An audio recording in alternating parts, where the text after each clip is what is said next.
Welcome to Stoughton Media Access Cable's Community Forum Show. My name is Steve Kelley, and today I'll be your host. And I have the pleasure today, I'll say it's an extreme pleasure, to introduce you to Peter Kahle.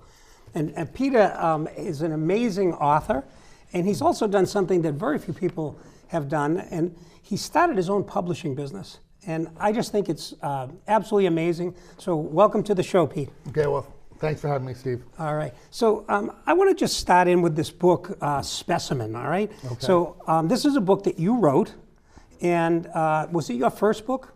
Yes.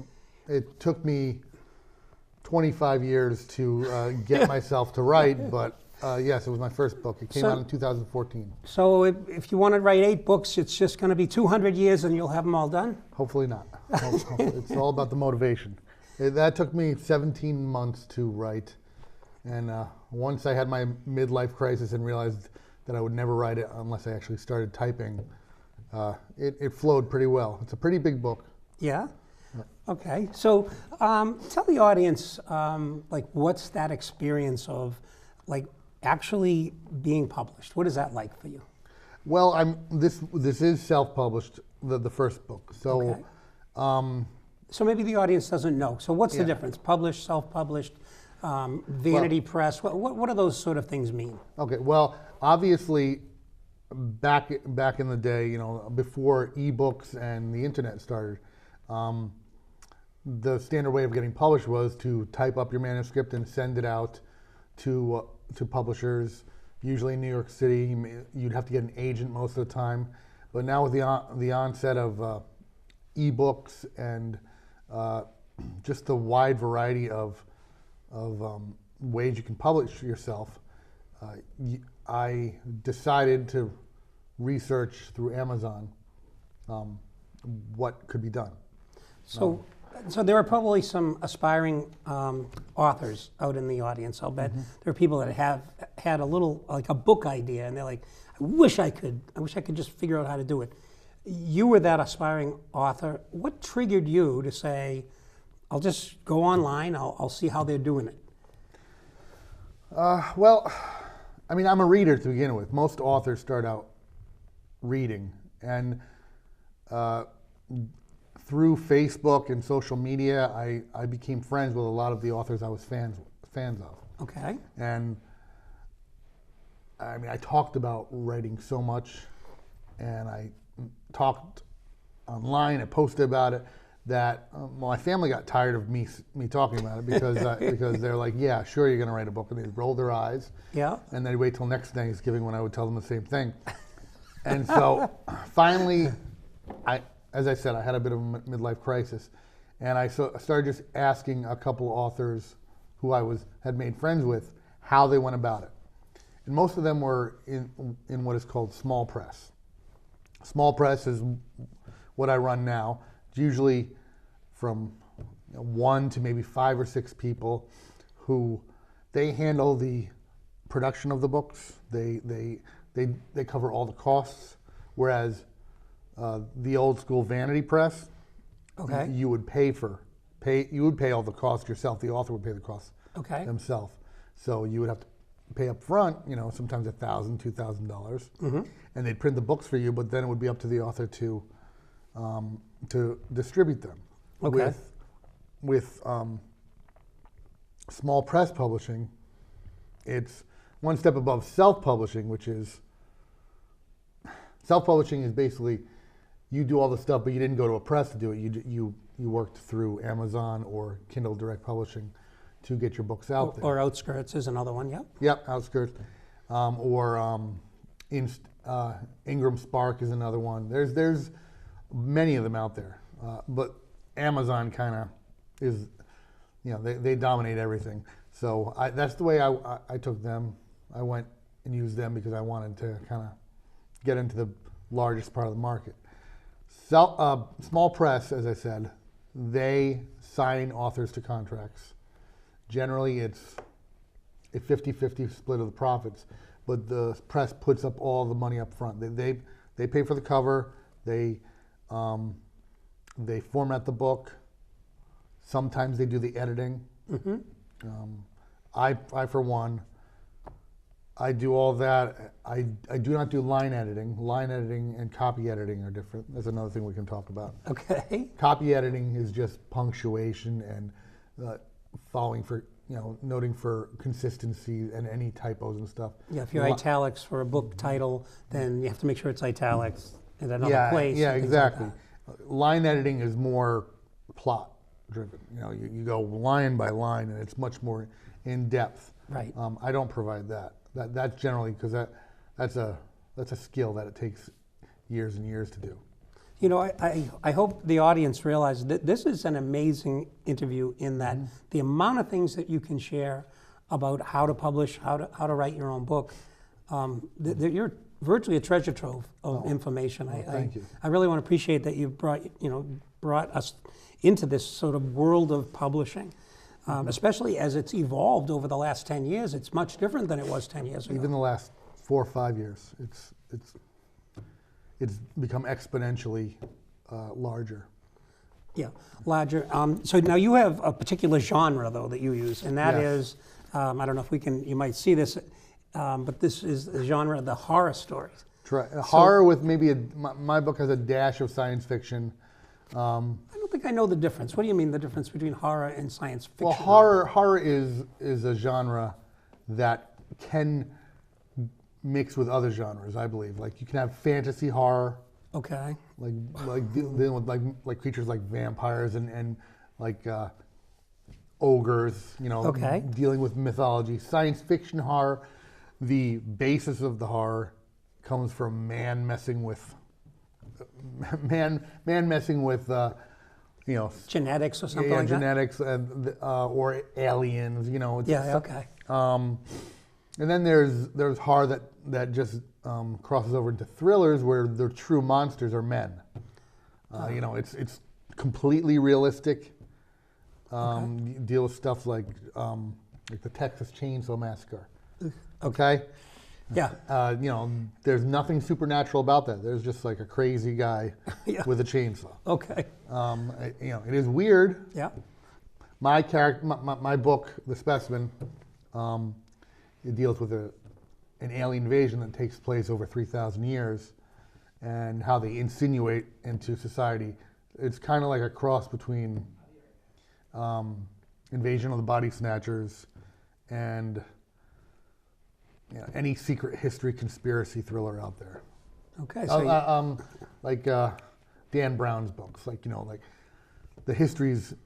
You know what's on the surface of the history, but then hidden underneath are all the motivations of why these horrible people did these horrible things. All right. So let's try to put it a little more linear. Assuming you wanted to write a book, what's your first step? Well, you need a plot. I mean, even though I did not know, I didn't know every little step in the book. Every author has their own method. Some people go the rigid way where they outline everything. Okay. And they have their arc of action. They follow the already threaded out. Yeah, they know all the characters. They've written details that will never even make it into the book on the characters. Maybe a map. Some people put a map. Yeah, each plot point, they can do that. Yeah, you've seen the stereotypical map where you have the list on the wall. Yeah. Where they have the strings going off to different articles. Right. Some use that. I had a couple of Word documents, and I basically just knew. I knew the beginning, I knew the end, and I knew a couple milestones along, but I just let the story drive me, and that's why it ended up being 167,000 words, which in that format is over 500 pages. If it was a mass market book, it would have been about 700 pages. It's a big book. Yeah. Most books are most novels are between 70 to 90,000 words. Your average bestseller. Novels, yeah. Yeah. So mine's kind of big, and ideally it's the first in a trilogy. So. Okay. So what about stream of consciousness? Do you recommend people just sort of write some stuff down? And let me preface that by saying I'm working on a book. When I first met you, were giving a small, like a seminar on publishing and things like that. And you said to me, just put like a certain number. And you said, I think you aimed for 400 words a day. Yeah, I mean, some people aim for 1,000. Some people say only 200. Whatever you think is possible for you. Aim at, let's say you did 400. 400 a day for a month is 12,000 words, give or take. Yep. You do for 5 months, that's 60,000 words. That's a novel. Then you go back and edit. Yeah, I did 200 words, and it was, I didn't feel I could do 400. And within 5 days of doing 200, I was doing 1,000. Yeah, that means you don't stop at 200. Like if you're in the flow, you might have days where you do 2,000, and days where you only do 500. And days when it's a bad day. When things out in the real world distract you. Like when I have kids. The real world distracts you, those darn kids. So most of my writing is actually done when they go to bed. I wrote when I was writing this, I would write from 10 at night till about 1 in the morning. Yeah. And like a knockoff of 3 hours that you would dedicate to the book. Yeah, and I was on Facebook at the same time. I'm one of those guys that gets easily distracted. I have about 10 windows open at once. Okay. But, would you recommend that not be the way to do it? Distraction. Yes, because my output would be 3-4 times more if I was much more rigid in my discipline and didn't venture onto Facebook to look at the latest cat video or whatever. Okay. All right. So once when did you know that you were when did you compartmentalize the idea and know that, oh my goodness, I actually have a book? Well, I'd say a couple months into it, and then it just kept flowing. Like it took a lot longer than I expected it because I just kept adding more and more layers to it. Did anyone give you encouragement, like so that you could stay on the task? Yeah, a lot of fellow authors. This one author, James Newman, who I'd like to talk about more later. Okay. He was a huge help to me. He's based out of North Carolina. Well, let's talk about him now. Okay. So tell us how that helped. I mean, anybody trying to write a book needs all the help they can get. It's a big step in your life. Yeah. So. Well, James, he started writing about 15 years ago, I think, give or take. I first knew of him. He published a book called Midnight Rain through the Leisure Horror Publishing Company, and they're out of business now. But it was one of my favorite books. It's one of those realistic horror novels about a young boy who witnesses a murder, and unfortunately the murder is committed by the local sheriff. But there's nothing supernatural about it. It's very... What's the name of his book again? Midnight Rain. Midnight Rain. In case somebody wants to buy that book. I highly recommend it. It's one of my favorite books of all time. So anyway, I like the book a lot. I've read it probably 5 times in my life. And once I got on Facebook a couple years later, I did what every person on Facebook does. I looked up old girlfriends. I looked up people from high school.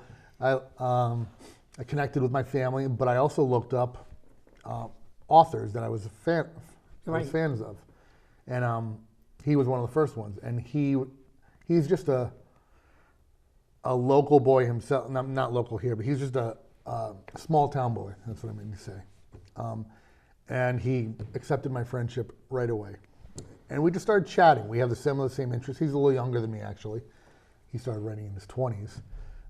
I waited until my 40s. Okay. And so he was one of the people who I always said, I want to write a book someday. And he'd be like, no, do it. Yeah. And so I was very, very self-conscious at the time of writing it. So I didn't show it to anyone. Some people do, but I was of the opinion that if I showed it to people who were too close to me, they might tell me it was good. They wouldn't be totally honest with me. Trying to get a good read. So I just wrote it, and I rushed it out there, to be honest. The first time I put my book out there, it was not as edited as well as it could have been. Okay. I realized that, and I went through it again and updated the version like 2 to 3 weeks later. So there's probably about 20 copies of the book that are out there that may be really rare sometime because they're the raw version. Okay. A few typos, and they also have no page numbers, which I managed to screw up. Mm-hmm. As you go on, and as I've improved over the years, I've been learning on the job. So this is another part of what you're doing. So not only are you an aspiring author turned author, but then you decided that you would become a publisher and publish not only your own books, but you've also published 22 now? Yeah, I'm just about to publish the 22nd book. 22nd book for others. But there was another step before that. Okay, let's hear that. And it ties right into James Newman. Okay. About 2 weeks after I published the specimen in April 2014, almost 4 years ago. Frightening. James, I had told James, and I hadn't heard from him in a few days, and I was wondering what was up. And it turns out I found out that he had had a horrible accident. Oh. He and his family were in a local national park, and to make a long story short, a large branch about 20 feet long and about this big fell on him. Wow. Crushed his shoulder, his knee. He was in the hospital in traction for weeks, and he had to have rehab for months. And as soon as I heard that, I knew he would have trouble with the bills, because a lot of authors out there, they're self-employed. Mm-hmm. And we all know that insurance isn't the easiest to get when you're self-employed. Yep. So just out of the blue, I sent an email, I sent a personal message through Facebook to as many authors that I had connected with. None that I had, very few that I had even chatted with, but just ones that I had made friends with, and they were on my friends list, and I followed. And I explained what happened and said, we need to do something to help him with his medical bills. So I proposed a benefit anthology. So let me see if I can get a hold of Roy in the back, our executive producer. And Roy, can you pull up one of the photos of the Monster and Monster 2 books? That one would be Widowmakers. The Widowmakers. It's the yellow one. So Bloodshot Books is the name of your publishing company. Right. And the Widowmakers, and there's your first book on screen, exactly. The Specimen. And we're going to look to see if Roy can pull us up the there set. It is. So let's talk about the Widowmakers. So I sent messages out to approximately 50 people, and I expected to get a response from 10 to 12 of them. 47 authors jumped right on, and they all sent me short stories for free. Wow. To this unknown short horror stories. Yeah. To this unknown guy. Yeah. I had the cover was also donated. Wow. And so for the next 2 to 3 months, my mission was to put it into one large book. It was like an anthology. Yeah, it was exactly an anthology, and it ended up being well over 700 pages long. It's a doorstop of a book, and we named it Widowmakers because people in the lumber industry actually have a name for branches that fall out of trees. They're called Widowmakers because they usually kill people. Ah. And so that it ties into his personal story as well. So then I approached James. He was just getting out of rehab at the time, and I told him what we were doing, and so we put it up there, and all the profits went directly to him. Not even all the profits, all the money. Wow. Because there were no profit. I mean, there was no cost up front. And so thankfully we were able to get him a few $1,000s. Wow. It's still up there. It's in ebook and paperback format. Wow. And so what a wonderful thing that your entire group participated in. Thank you. And that basically, that's how I caught the bug. I think that's probably why some people started in the business started noticing my name, recognizing it.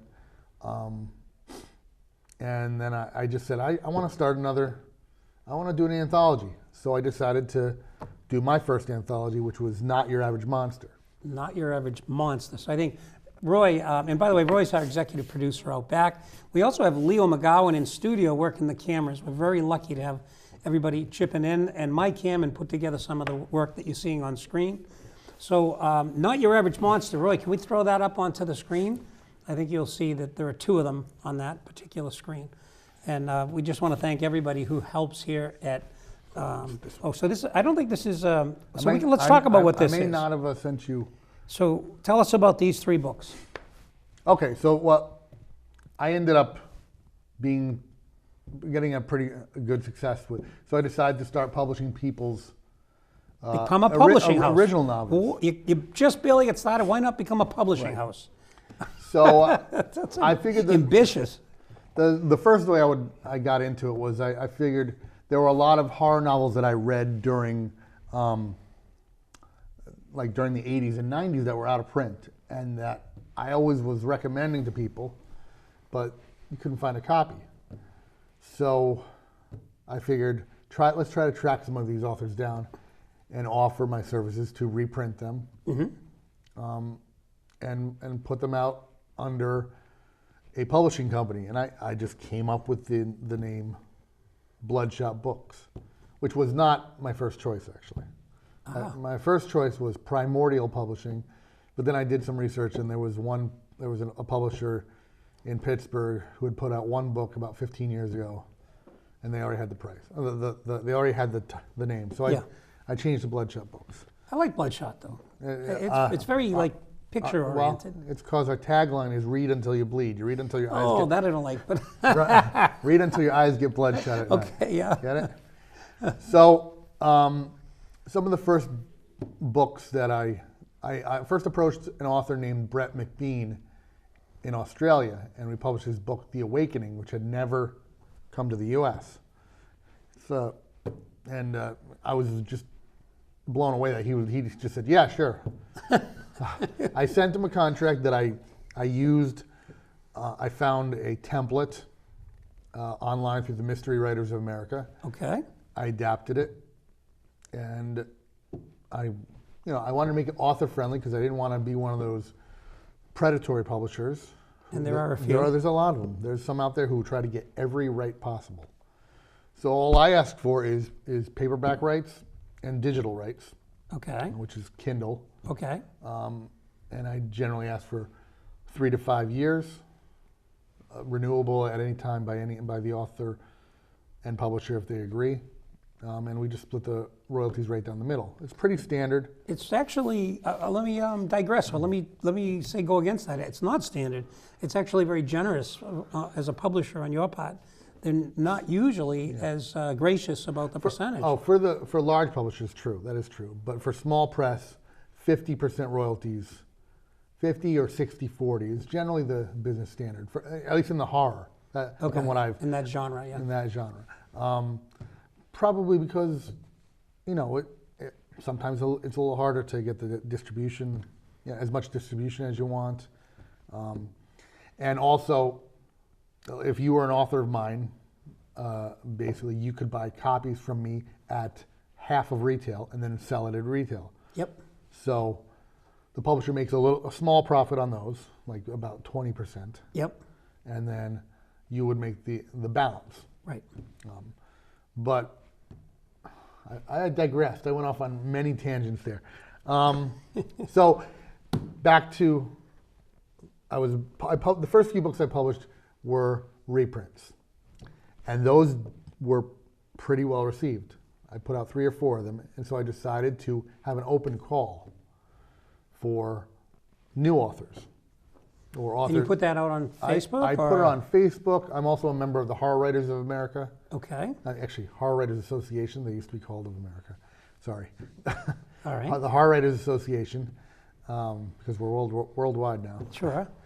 And I got a lot of help there. There's a lot of resources there. Yep.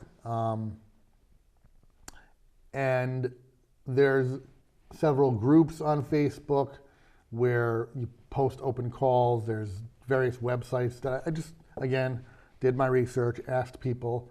I networked with a lot of people, and in the writing community, people are very free sharing it and information. We're like one big family.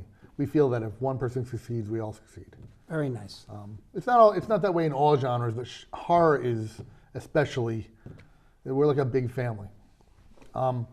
So I put an open call out there, and I expected to get 20 or 30 submissions, and then I would publish 4 or 5 of them, hopefully, if they were good. You're right, of course, yeah. I received over 100. 100 submissions of books. 100 submissions in 1 month. Wow. Okay, I asked them to send me the first 5,000 words and a synopsis, and then I went through every one of them. So I read basically 500,000 words over the next couple months. You're definitely a reader. Yes, I read quite a bit, and out of those, I asked about 25 of them to send me the entire manuscript. Now, how did you handle rejection that you were giving? Because you certainly have had rejection. So tell us about the rejection you received, and then tell us how you used that to temper the rejection you gave. Well, I'm probably kind of unique because I did go through self-publishing, and I've only submitted short stories to a couple places, so I haven't had as much rejection as a lot of people. There's a lot. Yeah, my rejection is mainly, from my wife and in-laws. It's more personal. There you go. Now you're going to have your own horror story to deal with. Yeah, my mother-in-law always tells me I should write a story about her, so that may maybe be down the line. due. Maybe now's the chance to incorporate that. And she did ask you to incorporate it in the genre of horror. Yes. So she'll have no way to get back for whatever the result is. Exactly. Good. So, honestly, I obviously couldn't write a full letter to every person I rejected, but I didn't want to just have a cut and paste. I didn't want to just say, sorry, we can't accept your book. Yeah. I wanted to give a little personality to it. So I wrote a template. I work off templates quite a bit. I wrote a template for a letter, and then I just modified it individually for each story. And I would always give them recommendations, what I felt needed to be changed, where it didn't fit with what you were doing. Yeah, because a lot of times it was, some people would send me stories that were more in the genre of erotica, and I didn't want to publish that. Yeah. Or some people published more fantasy, right? With more like. Myth, the TV show True Blood, that was kind of fantasy horror, and it was a lot more romance there, and I'm more into monsters. Like, to me, horror is monsters. Okay. Yeah. So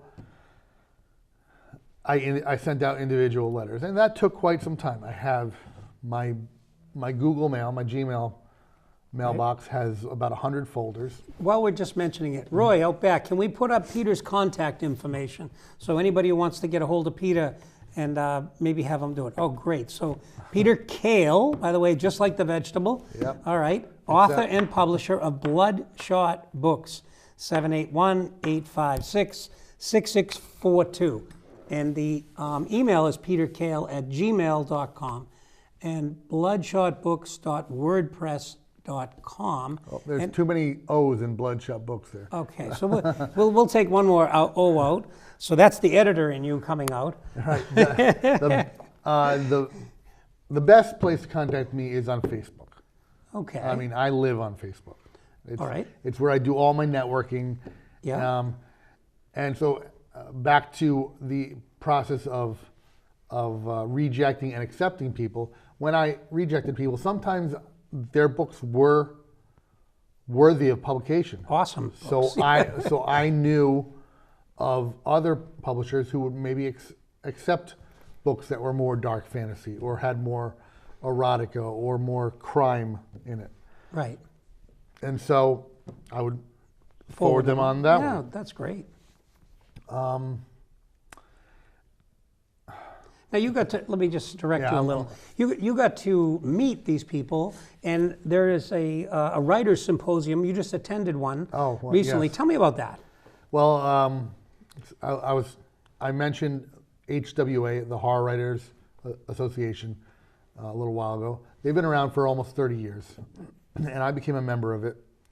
I became a member of it about 10 years ago as a supporting member, and then because I had enough sales with my first book, I was able to become a voting member, which is, that was like a milestone in my life. Tell us about that. A voting member of the Horror Writers Association. Tell us about it. It's wonderful. I mean, don't be humble here. Every year we have awards called the Stoker Awards. Yes. Named after Bram Stoker. Okay. And active and voting members are allowed. They are allowed to. They vote on the impact the results. Sure. Yeah, they vote on the awards every year. And you've won an award also. Yeah, but not through them. Yeah, but still to be a critically approved or appraised or however you want to say it, it's fabulous that you've done that. The Specimen won the best suspense/horror novel of 2014. Yes. Through the Kindle Review of Books. Yeah. Which is a great website, the Kindle Book Review. Okay, good. So every year, the Horror Writers Association presents these Stoker Awards, and they were usually on the West Coast, but finally this year they had them in Providence. Providence, right here. And I was like, okay, they're half an hour away. I have to go. Okay. And I went 4 days in a row. I commuted. I didn't stay in the hotel. Yeah. Got to save some money. We went. It was during the first Northeaster we had. Okay. It was crazy, but it was an experience of a lifetime. I met so many people who I had been reading for 30, 40 years, legends in the genre. I met people who came up around the same time I did, and then I met tons of people who wanted to meet me, which was, You're so humble. You're so surprised. Well, they wanted to meet me. I can't believe it. Well, I've only been doing this for 4 years now, and sometimes I feel like I have a severe case of imposter syndrome.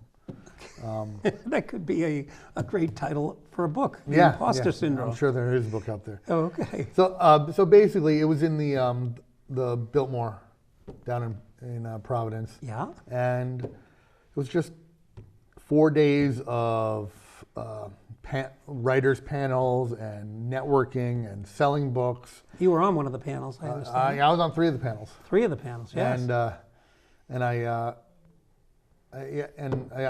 had a librarians' day where about 50, 60 librarians across New England came down, got a bunch of free books, and figured out how to put more horror into their libraries. Because there needs to be more As opposed horror. to their budget constraints. Yeah, exactly. Different kind of horror, yeah. Right. And it was just a great experience. I hope I can go next year. Next year it's in Grand Rapids, Michigan. And then it's probably going to go out to the West Coast again. Mm-hmm. I'm hoping that they rotate, East Coast, West Coast, Midwest. Wow. We'll see. As you think about horror, share with us, how do you germinate your imagination to write? It comes from all different directions. I get ideas from stories I see on the news. I get ideas from books I've read before that I think could have gone off in a different direction. I get ideas about places I've visited. I get ideas from history.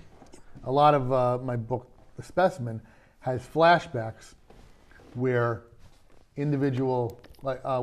where there's hidden history, where the aliens have influenced humanity, and I tried to make it as realistic as possible. So I did research all throughout the internet for those ideas. I have a scene set in Aztec times. I have a scene during the Viking invasion of England. So that's kind of like almost invigorating to write it, isn't it? I mean, you're trying to imagine what it would look like. You do a little research, and then you create your own world. Right. And I just write what I like to read. I mean, I am very influenced by. There's no horror writer alive that is not influenced by Stephen King.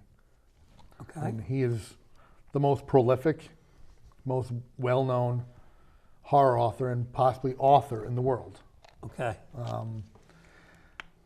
And then the 1980s were also, when I grew up in my teens, they're considered the golden years of horror. I mean, horror was just everywhere in the bookstores. Not so much anymore, but I think we're coming back. Okay.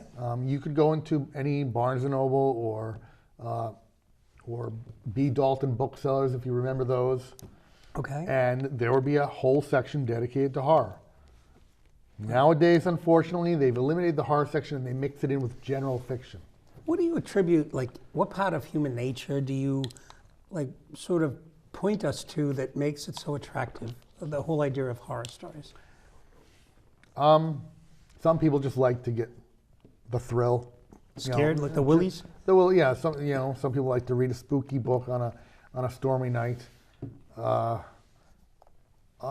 Especially people who like to watch horror movies, they often tend to like to read horror novels. I, for one, it's an escape for me. This may be kind of cynical, okay? But I feel that a lot of humanity and things that are going on in the world every day, all around the world, are so horrible that sometimes you need an escape from it. It's more horrible than the horrible. That's more horrible? horrible, exactly. Like, and everyone has their everyday horrors where, I wouldn't say horrors, but bad things happen. Like, you lose a job. There's a death in the family. You're having relationship problems. Someone gets cancer, okay? Yeah. Horrible, horrible stuff. That maybe you want to open a book and say, okay, well, at least I'm not getting savaged by a werewolf, right? Or at least aliens haven't landed in my backyard and aren't taking over my parents. Okay. It's an escapism. People who like the show Lost or The X-Files, there's horror in all of those shows. Yeah. I grew up on movies like The Thing, The Fly, Alien. Those were like my first movies that I saw at around age 12, age 13. That's how I became the wonderful human being you see before you today. And it just, I don't know, something, it makes your blood pump. Makes your blood pop. That's a great Pump, sort of description. right. Pump, even pop, but pop or pump. So that's good. Tell us a little bit about your childhood. Did you ever think you'd be a writer of horror stories when you were small?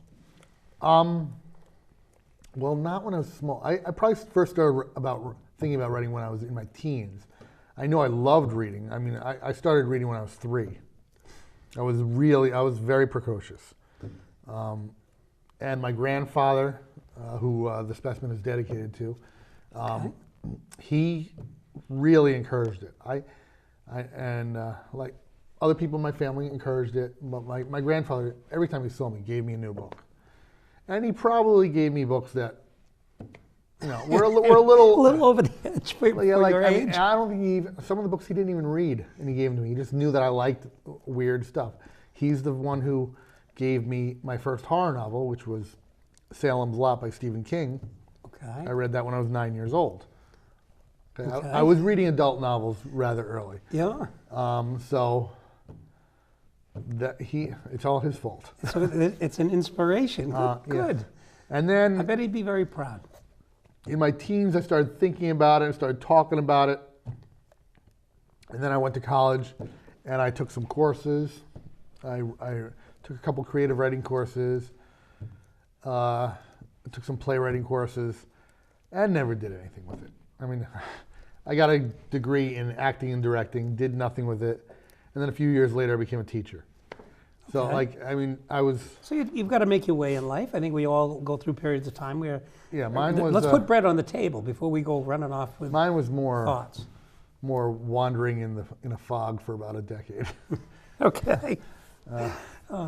Only a decade for some of us, I think, would be good. Yeah. So that's great. So you mentioned you're a teacher now. Do you teach creative writing? No, I'm I have multiple licenses, but my main experience is with special education. Okay. And I've worked with all levels, but mainly I've worked in middle school and high school. I worked for a few years with the Department of Youth Services, teaching incarcerated youth. And speaking of the horrors in people's lives, you hear some things from your students that make any of these stories pale in comparison. I worked with students in Boston, in Dorchester, who Or wherever, yeah. yeah, come from extreme poverty, have broken families, and it's a wonder that they can even remain sane with all the problems going on. It makes your average Joe seem, I don't know, kind of like a crybaby for complaining about having to pay taxes or something. It just, like the everyday complaints of your average man. So that's very near and dear to my heart. My next book that I'm writing is actually set in the inner city Boston. Okay. Of course, there's a monster, but Okay. but the what you're characters are set in Dorchester. So how much then does empathy play into your writing? Because that's what it sounds like I'm hearing is that I got that tender spot, and it's really like engineering some of what I'm doing. So tell the audience something about, like how do you listen to those internal pieces of you that can translate onto a piece of paper, into a book? Well, you don't want every character to be a representative of you, but you have to write, especially in horror, you have to write characters that are bad people. Okay. And some people don't understand. This is one of my pet peeves. Okay. Let's talk pet peeves. I love that. Some people think that if you write horror, in order to conceive such horrible things, you must be a horrible person. Oh. I've had, You don't want that. well, it's not true. Okay. But you don't want all these authors that you represent to be thought of that way either. Oh, exactly. A lot of people just, they turn up their nose at it, think that horror is a lesser genre. And I've got a passion for it. I think there's horror in everyday life. There's horror in many books out there that aren't considered horror. 1984 by George Orwell. The Handmaid's Tale by Margaret Atwood. Again, these are science fiction novels that have a little bit of horror in them. In Cold Blood by Truman Capote. I mean, obviously that's about a murder, so that is horror. So I think horror is just such a core emotion in people. Just like love is, which is why romance is so popular. Right. Just why curiosity and wonder is. That's why science fiction, I believe, is so popular. People want to know what's out there. Some people think that there's aliens out there. I, for one, I don't know, maybe. There's aliens in my book. So it seems to me that that passion that you have is going to serve very well for anyone who works through Bloodshot Books. I mean, you really believe in the whole genre, and it's going to enrich your ability to perform in the genre. I agree. True, and I also have a weakness for first-time authors and authors who are just starting out, because I went through that. I feel like I'm still going through that, even though I'm only in my fourth year, as I've said multiple times. Yep. But I've published probably at least half of my books by original books, not the reprints, Yep. are by first-time authors. Right. In fact, one of my books, which I'd like to point out, one of the books that I published, was actually nominated for Best First Novel of the Year at the Stoker Awards. In fact, I want to point it out here. Let's pull it out and show it right to the camera It's, there. Beautiful. The Boulevard Martyr by Jeremy Hepler. Okay. Okay, and this is, he's in Texas, and as you can see, there's some evil blue jays on the cover. So you'll never look at a blue jay again. Well, we're going to go to the public service announcements in a minute. And you mentioned cover. I want to talk about covers next, Good idea. all right? So, Roy, if you want to go to public service announcements, that would be great. And we'll come back and talk a little bit more about covers and how you can design your own and work with people to design yours as well. Hi, it's Gary LaPierre, and the crew wants to thank Maxie's Delicatessen. That's at 117 Sharon Street in Stoughton. They're 781-341-1662.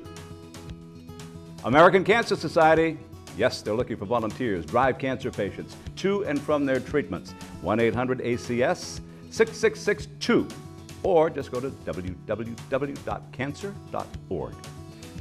Ilsa Mark's Food Pantry in St. Anthony's Free Market, 2 Park Avenue in Stoughton. For more information, call Christine Gallagher. That's at 781-341-0611 or 781-341-0549. Meals on Wheels. Just ask for Jessica. You'll find her at 781-344-8882, extension 2. Stoughton Penny Saver. Our business is advertising your business, they tell us. 27 Rose Glen Street, Stoughton, 781-344-4833. Community Forum showtimes in Stoughton. It's Thursday, Friday, Saturday, and Sunday at 6 p.m., Monday at 8 p.m., Tuesday at 5 p.m. It's on Comcast Channel 9 and Verizon Channel 28. All comments and suggestions welcome. Contact us at communityforum1@yahoo.com. Samaritans, they're at 41 West Street on the 4th floor in Boston, 02111. Their phone number is 617-536-2460, 24-hour helplines for Samaritans, and the number is 877-870-HOPE. That's 877-870-4673. Samaritans, you can find them at 800-252-TEEN. That's 252-8336. Or find them online at SamaritansHope.org. Welcome back to the show. So I also want to add to you the Monday night bingo at a Harvest Torah congregation, 1179 Central Street, Stoughton. Doors open at 4:30 and the games start at 6:30. That's a great time. Those of you in the audience, if you like bingo, get out there to a Harvest Torah, great congregation. So we're back here in studio with Peter Kahle, who is the publisher of Bloodshot Books, right? Right. Also an author himself, and having published some 20-odd books, kind of a very new publisher and a new author. But he's sharing a lot of his secrets here, and it's really wonderful that you can share, really firsthand what to do piece by piece. So along those lines, one of the things that is important to a book selling is that they have a great cover. How do we do a cover if we don't know anything about covers? Well, I'm sure you've heard of the old adage, you can't judge a book by its cover. Okay. I think that's completely untrue. Okay. You can certainly sell a book by its cover. And part of networking through the Horror Writers Association and many other organizations, I've gotten to know a lot of artists. Okay. Whenever a good cover pops up, I'm like, oh, who did that? And I immediately become friends with them. On Facebook, and befriend them. Each of these cover artists, they are basically freelancers. And they freelance to multiple small presses. Some of them make covers for larger books. Like some of my covers have been done by artists who have done covers for Stephen King novels. Like as I showed you, the Boulevard Monster, Yep. The artist who did this just did Stephen King's latest novella, Gwendy's Button Box. He did a cover for that. So, how can I afford that? Well, thankfully, it doesn't cost that much. Okay, I good. mean, you have to be willing to shell out. Generally, between $200 and $400 is the price for a cover artist. You can get them cheaper, but again, you get what you pay for. Right. You contact the artist, see if they have an opening, because they're generally put out a cover every 2 to 3 weeks. And they're 6 months ahead, from what I understand. Right, Yeah. 4 to 6 months ahead. So you have to schedule them way in advance. And you, sometimes they'll say, I need like a $50 deposit, or half up front, and then half upon delivery. There may be different prices if you only want a digital cover. Right. Because digital cover is only the front cover. Okay. Whereas the book, you want the wraparound. You have to figure out the exact width of the spine. Right. You have to put the logos. You have to have ISBN. the ISBN number. There's many things that go into it, and you have to know the exact dimensions of the book. So the reason the digital is because that's what you see when you do an ebook. Right. Right. So if but you're going to have a print book, it has to have the spine, Yeah. right, and then the wraparound to all of the features. And the back copy. Yeah. Right. Now you do all of that, right? So in other words, somebody who wants to produce a novel, right? You take those steps and you incorporate them into Bloodshot Publishing. Yes. The only thing the author has to do is to deliver a manuscript on time. Okay. And or if I ask for an author photo or a bio, then they send that to me. But otherwise, I would generally, a book takes about a year to get put out. I get the manuscript, I format it, edit it. We come up with a concept for the cover. I always talk with my author about the ideas. Generally, they like the ideas I have. I'm one of those guys who, I'm very good with vision. I can figure out what it should look like, but I'm just not that good as an artist. So I draw a little sketch out on a piece of paper where I want stuff placed. I scan it, and I send it to my artist. They send me a picture, and maybe I want something changed a little bit. More often than not, they nail it like the first or second time. By the way, the nuts and bolts of what you do, it's usually in industries, everybody hides all that. This is fabulous. To be able to hear, no, this is what you do. You start off with that little picture, you get that to the person that you have a good contact with, and you massage it back and forth, and then you have what you need, and the cost is not extreme. I mean, this is very nice of you to open up and share how this gets done, and hopefully it's going to produce for you some more work, and also hopefully it'll produce for the audience, especially aspiring writers, this like window of hope that, oh, it's not that hard. Let me get with somebody like Peter, for instance, and they'll help me push this right through. Right. I'm self-taught pretty much. That's amazing. I think that's amazing. Publishing, I taught myself how to publish. And the reason I have the seminars that I do at local libraries where I met you is because, I made a lot of mistakes during the first year or so. And some of them were very simple mistakes. Like the paging, you mentioned no page numbering in the I first had one. no idea that I had to set up my own page numbers. I thought that when I sent it off to CreateSpace, that they would put the page numbers on there. And then I get the first books and there's no page numbers. So Yes, okay, well, they can find the chapters somehow. yeah, so, oh well. And I think that's great. I just taught myself how to format. The headers and footers on the page where it says the author's name and the title, right there. Yes. Choosing the fonts, choosing the size of the fonts, Right. choosing the margins. Yeah, and over a period of experience and time, you were able to refine it to something that looks good. So here, let me just switch a little bit and move you to another thought.